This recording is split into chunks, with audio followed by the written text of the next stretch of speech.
ارشاد باری تعالی ہے والذین یبیتون لربہم سجدا وقیاما، اور وہ جو رات کاٹتے ہیں اپنے رب کے لیے سجدے اور قیام میں۔ اس آیہ مقدسہ میں اللہ رب العزت نے اپنے ان نیک بندوں کا ذکر فرمایا ہے کہ جن کی راتیں فرائض نماز کے علاوہ، فرائض کی تو وہ پابندی کرتے ہی ہیں، اس کے ساتھ ساتھ راتیں ان کی گزر جاتی ہیں قیام کی حالت میں، رکوع کی حالت میں، سجدے کی حالت میں، تسبیح و تحلیل کی حالت میں اللہ اللہ کرتے ہوئے وہ لوگ اپنی پوری راتیں گزار دیتے ہیں، اللہ تبارک و تعالیٰ کی عبادت میں وہ مشغول رہتے ہیں، توبہ استغفار کرتے رہتے ہیں۔ اللہ رب العزت نے ان لوگوں کا اس میں ذکر ارشاد فرمایا ہے کہ وہ لوگ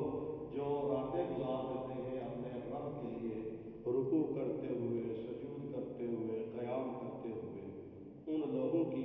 شان اس آیہ مقدسہ میں بیان فرمائی گئی ہے۔ پھر اللہ رب العزت بخاری شریف کی حدیث ہے، حدیث قدسی ہے، اللہ رب العزت ایسے لوگوں کے بارے میں ارشاد فرماتا ہے ما یزال عبدی یتقرب الی بالنوافل، بندہ نوافل کے ذریعے میرے اتنے قریب ہو جاتا ہے اور اتنا قرب اس کو حاصل ہو جاتا ہے کہ حتی احبہ، یہاں تک کہ میں اللہ رب العزت اس سے محبت فرمانے لگتا ہوں۔ فَإِذَا أَحْبَبْتُهُ، پس جب میں بندے سے محبت کرتا ہوں تو میں اس کو انعام کیا دیتا ہوں؟ اللہ فرماتا ہے كُنْتُ سَمْعُهُ الَّذِي يَسْمَعُ بِهِ، میں اس بندے کے کان بن جاتا ہوں جس سے وہ سنتا ہے۔ فرمایا وَبَصَرَهُ الَّذِي يُبْصِرُ بِهِ، میں اس بندے کی آنکھ بن جاتا ہوں جس سے وہ دیکھتا ہے۔ وَيَدَهُ الَّتِي يَبْطِشُ بِهَا، میں اس بندے کے ہاتھ ہو جاتا ہوں جن سے وہ پکڑتا ہے۔ وَرِجْلَهُ الَّتِي يَمْشِي بِهَا، اور میں اس بندے کے پاؤں ہو جاتا ہوں جس سے وہ چلتا ہے۔ مزید ایک حدیث میں اللہ رب العزت مزید فرماتا ہے کہ میں اس کا دل ہو جاتا ہوں جس سے وہ ارادہ کرتا ہے۔ یعنی قرب نوافل کے ذریعے، کثرت عبادت کے ذریعے بندہ اللہ رب العزت کے اتنے قریب ہو جاتا ہے، اتنے قریب ہو جاتا ہے کہ اللہ فرماتا ہے کہ میں اس کی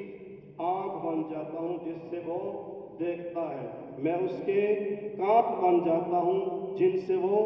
سنتا ہے، میں اس کے ہاتھ بن جاتا ہوں جن سے وہ پکڑتا ہے، میں اس کے پاؤں بن جاتا ہوں جس سے وہ چلتا ہے، میں اس کا دل بن جاتا ہوں جس سے وہ ارادہ کرتا ہے۔ اعضائے جسمانی انسان ہی کے ہوتے ہیں، لیکن ان کے باطن کے اندر جو طاقت ہے وہ اللہ رب العزت کی طرف سے کار فرما ہو جاتی ہے۔ عبادت کے ذریعے، قرب نوافل کے ذریعے بندہ اللہ رب العزت کے قریب ہو جاتا ہے۔ اب علماء نے یہ جو قرب ہے اللہ رب العزت کا، اللہ رب العزت کی ذات کے ساتھ بندے کا قریب ہو جانا، علماء نے اس قرب کی دو اقسام بیان فرمائی ہیں۔ ایک وہ قرب جس کو قرب عام کہا جاتا ہے، ایک وہ قرب جس کو قرب خاص اور قرب محبت کہا جاتا ہے۔ قرب عام کی وضاحت علماء نے اس طرح فرمائی کہ قرب عام وہ قرب ہے جو کائنات کی ہر شے کو حاصل ہے، کائنات کے ذرہ ذرہ کو وہ قرب عام حاصل ہے، ہر بندے کو، ہر حیوان کو، ہر نباتات کو، جمادات کو، ہر چیز کو وہ قرب عام حاصل ہے۔ اس کی دلیل علماء بیان فرماتے ہیں کہ اللہ رب العزت فرماتا ہے نحن اقرب الیہ من حبل الورید، اللہ فرماتا ہے کہ میں تمہاری شاہ رگ سے بھی زیادہ قریب ہوں۔ اگر یہ قرب کائنات کے اندر کسی چیز کو حاصل نہ ہو تو کسی بھی شے کا وجود باقی رہتا ہی نہیں ہے۔ یہ قرب ہر شے کو حاصل ہے، یہ قرب عام ہے، اور ایک قرب ہے جس کو قرب محبت کہتے ہیں، قرب خاص کہتے ہیں، اور اس کے بے شمار درجات ہیں، ایک سے بڑھ کر ایک درجہ ہے، اس درجے سے بڑھ کر پھر ایک اور درجہ ہے۔ بندہ جتنی محنت کرتا ہے اللہ رب العزت کے قریب ہونے کی، اللہ رب العزت اس کے حساب سے اس کو وہ قرب عطا فرماتا ہے۔ جس قرب کا بیان اللہ رب العزت نے حدیث قدسی کے اندر آپ نے سماعت فرمائی، ارشاد فرمایا کہ بندہ عبادات کے ذریعے میرے اتنے قریب ہو جاتا ہے کہ میں پھر اس کے کان بن جاتا ہوں جن سے وہ سنتا ہے، میں اس کی آنکھ بن جاتا ہوں جس سے وہ دیکھتا ہے، میں اس کا ہاتھ بن جاتا ہوں جس سے وہ پکڑتا ہے، میں اس کے پاؤں بن جاتا ہوں جس سے وہ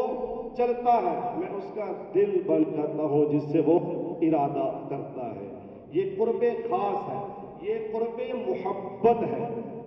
اور قرب محبت جو ہے اس کے بے شمار درجات ہیں۔ ولی اللہ یہ قرب حاصل کرتے کرتے بے شمار منازل کو طے کرتے جاتے ہیں۔ کوئی رجبی کی منزل پر پہنچ جاتا ہے یہ قرب حاصل کرتے کرتے، کوئی قرب حاصل کرتے کرتے اس سے اگلے درجے پر رجال الغیب کے درجے پر پہنچ جاتا ہے، کوئی نجبا کے درجے پر پہنچ جاتا ہے، کوئی نقبا کے درجے پر پہنچ جاتا ہے، کوئی ابدال کے درجے پر پہنچ جاتا ہے، کوئی اوتاد کے درجے پر پہنچ جاتا ہے، کوئی ائمہ کے درجے پر پہنچ جاتا ہے، اور کوئی